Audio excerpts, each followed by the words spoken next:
What I do is just like you know, you know what I mean? Like, Yo, what's up? So, just here at the table, bench, whatever you want to call it, and I'm still messing with this axe here. I'm waiting for the suspension to come in. I did try out putting in some the soft black.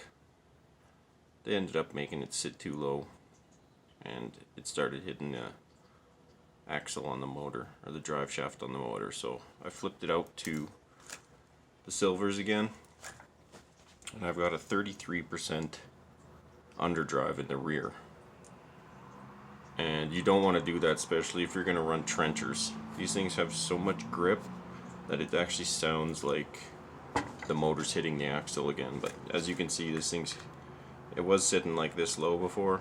It's got a good stance to it now. Right, you can see that. It's pretty sweet. Still got its twist when it needs it, but it sounds like it's hitting the motor on the drive shaft. It's not. It's actually just the struggle between the friction of the two tires. So really, like, whatever one has the weight, the front has more weight, so it's literally just dragging these back tires, which is making the motor struggle. So I'm taking out the underdrive and just going neutral. No overdrive, no underdrive, and then I'm gonna get rid of that motor struggle. I can't believe how grippy these things are. Like, they're insane grippy, especially on that wood in the back. If you're just running on dirt, it wouldn't matter, but if you actually have stuff with traction, like high traction, like the bark of the wood, oh man, does it ever make this thing work. Like, it's blowing me away. Like, I was just out there testing it a few seconds ago, a minute ago, and I was like, what the hell's going on? I kept looking to see if the drive shaft was hitting the motor, but it's got a wicked high stance on it. Like, it's got to go in so far before it hits. You can hear it hitting. And you can see how high it has to go, or how low, whatever the twist needed to get to that point where it hits. It wasn't doing that.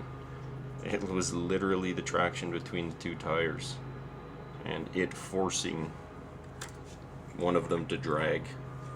So I'm going to take that out. So I wouldn't suggest running an overdrive or an underdrive in this rig at all, especially once you're past the 550 grams like this thing is now. Whoo-wee! Just such a pain in the butt this thing is, man. I can't believe how brutal this rig is, but slowly figuring it out. And I think once I get the new shocks here, that's really going to help give it a better stance as well. Anyway, oh yeah, if you ever get this too, where it does that, oh, let's see. So your axles start folding back. You just need to tighten those guys there, and that'll stop that. Anyway, peace.